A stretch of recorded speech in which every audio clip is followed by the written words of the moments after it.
But this year, they say, anti-Ahmadi rhetoric has also re-entered mainstream Pakistani politics, as politicians seek to shore up support among religiously conservative voters after surprise gains by two new Islamist parties.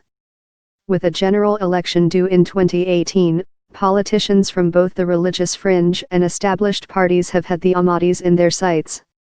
In the past 6 weeks, a row over proposed changes to the election law that would have eased some of the barriers on Ahmadis participating in elections has seen the group denounced on the floor of Pakistan's parliament, while one of the new Islamist parties has held street protests.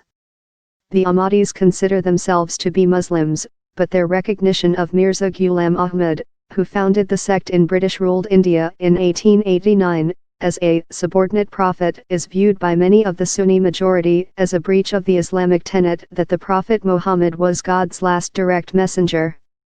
A widening sectarian divide. The Ahmadi sect has 10 to 20 million followers worldwide who face discrimination in a number of Muslim-majority nations such as Indonesia and Algeria, as well as being ostracized by large parts of the Muslim community in Britain. There are about 500,000 Ahmadis in Pakistan, local leaders say, though other estimates have put the number at 2 to 4 million. Ahmadis are some of the most common defendants in criminal charges of blasphemy, which in Pakistan can carry the death penalty. The legal restrictions began in 1974, when the then Prime Minister Zulfikar Ali Bhutto passed a constitutional amendment declaring Ahmadis non-Muslim. A decade later, military dictator General Zia-ul-Haq barred Ahmadis from identifying themselves as Muslim. Community leaders say these moves laid the groundwork for a sectarian divide that has since seen many violent attacks on Ahmadis and birthed multiple militant organizations, including many that are now linked to Islamic State. In the past 4 years, the Punjab government has also targeted Ahmadis under the country's anti-terrorism laws, filing at least 8 cases against Ahmadis on charges of producing hate literature, including the sect's own holy texts. They stormed the office. It felt like a group of terrorists had come in, said Amir Fahim, who worked at the magazine and was held for 65 days. They said the religious language you use belongs to us and the things you write offend the sensibilities of Muslims.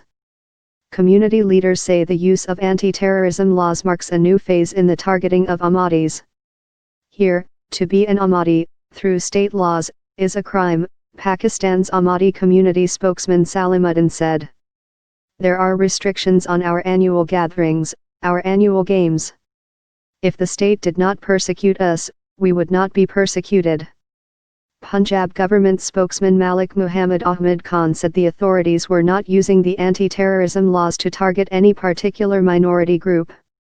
Political storm. Many Ahmadis in Pakistan say they only truly feel safe in Rabwa, a town of more than 60,000 in eastern Punjab that is 95% Ahmadi.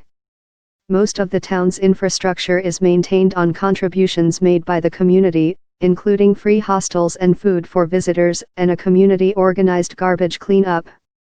But on the edge of Rabwa lies a small settlement and a mosque run by a right-wing Islamist organization that openly professes hatred for Ahmadis. The organization, Khatmi Nubuwwat, Finality of the Prophet, built the mosque on land the Punjab government ordered confiscated from Ahmadis in 1975 for low-income housing. Khatmi Nubuwwat has been at the forefront of initiating blasphemy allegations against Ahmadis. Every year for 36 years, the group has held an anti-Ahmadi rally at the mosque. Qadianis are the enemies of the Prophet, said Aziz-ur-Rahman, an organizer of the Rabwa conference, adding, a country that was made in the name of the Prophet cannot accept Qadianis. Always volatile, political atmosphere in Pakistan has been especially tense since the Supreme Court removed former Prime Minister Nawaz Sharif from office in July over corruption allegations, which he denies. The calculations of the mainstream parties have been complicated by the formation of 2 new Islamist political groups that garnered more than 10% in 2 recent by-elections and could become spoilers in a close election. The changes eliminated a requirement for Ahmadi voters to declare they are not Muslim and turned a religious oath for elected officials declaring belief in the finality of the Prophet and affirming they are not Ahmadi into a simple declaration of belief. Tehreek-e Labbaik quickly termed any concessions to Ahmadis to be blasphemy and threatened mass protests. The government, still controlled by Sharif's party, quickly retreated and reversed the changes.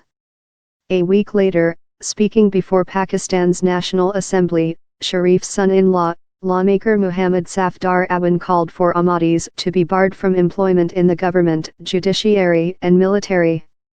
Sharif himself later distanced himself from Safdar's statement. Saadi Attoor, author of State of Islam, said it's likely that anti-Ahmadi rhetoric will continue up to next year's elections, due by the end of August.